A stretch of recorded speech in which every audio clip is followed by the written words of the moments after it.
realize in the entire history of Indianapolis, there have been only 3 gentlemen to win the race 4 times. One of those 3 gentlemen was the guy you just saw there in '92 winning the Indy 500. That's a guy by the name of Rick Mears. Anybody interested in meeting a 4-time Indy champ? That's what I thought. Ladies and gentlemen, if you would put your hands together, please join me as we welcome 4-time Indianapolis 500. 3-time Kart National Grand Champion and a good friend of the racing program, ladies and gentlemen. Give it up, Mr. Rick Mears! Glad to have you with us. Thank you. Glad to be here. How's everybody doing? Great! You have a good time? Yeah! Want to do it again? Yeah! Sorry. We got a fired up bunch of race fans. That's great. You guys are race fans, right? How many people out here? Woo! So that means if I were to give you an opportunity to ask any questions you would like from a guy that's been around racing all his life and dominated most of the time, you take the opportunity to do so, right? Any questions out there, just raise your hand. I'm going to give you a half second to think of one, so I'll throw one in there, but then I'll be out in the field. Once again, if you got a question. Rick loves to talk about racing, isn't that right? That's all I know. That's all he did. We're working on the Don't ask me about microphone. anything else. Racing, yeah, he's got that covered. What did you think when he went by Andretti? Did you think you could catch him after he passed you? Yeah, I felt we had a better car that day than he did, and it was just going to be a matter of time. But we were running out of time too. That was the end of the race, getting close to it. So I felt we could get him. I didn't know the opportunity was going to present itself the very next lap, but it did. That was lap what? I probably think there was 12 or 13 to go, something like that, or 14 to go. Pretty tight at the end. Somewhere in there, yeah. What's the key to longevity? I mean, you raced for a long time, and you won. Your first Indy win was in 79. 79. Your last one was 92. 92. How did you stay competitive for that long? I tried not to hit the fence. That's a good sign, yes. That tends to shorten the span pretty good. It's just enjoyment, loving what I was doing is what helps keep it going longer. Because with the desire, you dig a little deeper to make it, to help make it happen. You're more focused. You learn more about it, so the experience will tend to carry you a little longer. Even though the body may be starting to give up a little bit, the experience helps out. So I think just the love of it. When I got out, it was the desire going away is why I got out. Because I knew once the desire went away, the performance would be right on its heels. So absolutely. Any questions out there? Once again, right here, gentlemen, right up front. Don't be shy, guys. Yeah, Rick, what was your worst injury? Worst injury was my feet. In '84, a little track, short track up Santa Ana, Canada, in Indy cars. I got into a guardrail. The guardrail came through the front of the car. Tried to take my feet off, so I crushed both of them. We were laid up in the hospital for about 3 months. On my back for about 5. Got back in the car in about 5.5 months. Now, when you were laying in the hospital for that length of time, did you have any thoughts of giving up the sport? No. As soon as I looked down and saw both feet were still there, I knew I'd be back in the car. I just didn't know when. That was the only question mark. And how long it was going to take me to get back to get, physically fit. And then once I got back in the car, how long it was going to take me to get back up to the speed. It's like anything, you lay off for 6 months and you get a little rusty, whether it's golf or anything. So, I didn't know how long it was going to take. So, my first time back in a car, I think it was a little over 5 months, and test at Phoenix. And it's kind of funny. I went out in the car and shook the thing down, came back in, and they checked it.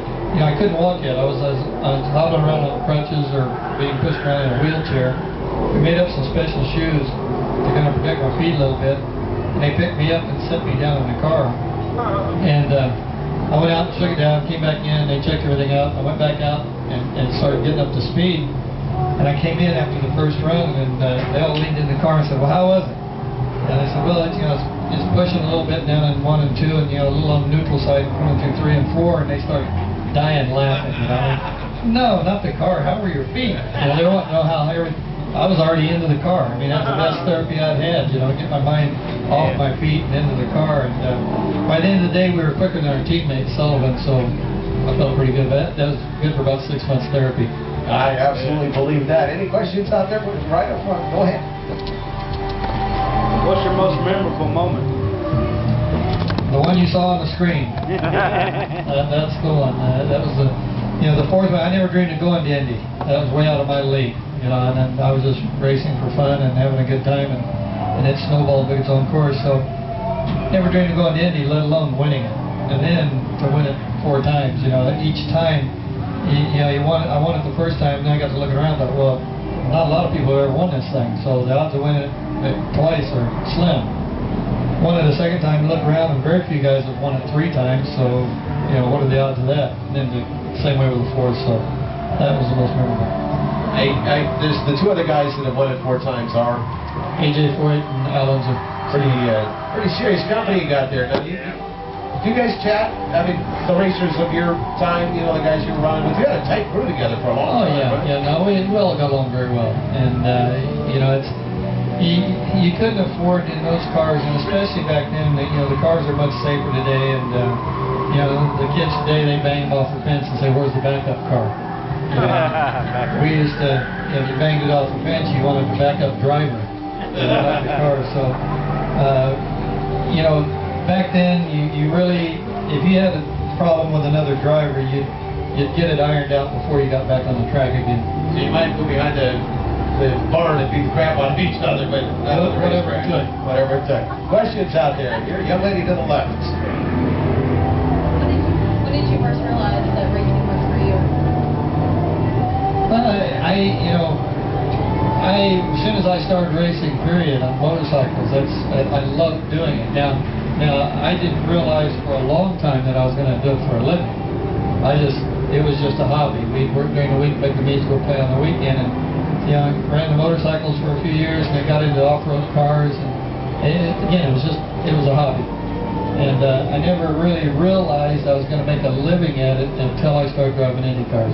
I even still had my day job after I started driving Indy cars for the first year or so. I'm operating a backhoe, digging some ditch, because you know you're never sure. I want to keep that to fall back on. And finally, you know, when I signed on with Penske, that's when I knew I was going to do it for a living. Roll that back half step. You went and raced Indy, then you went home and ran a backhoe. Sure.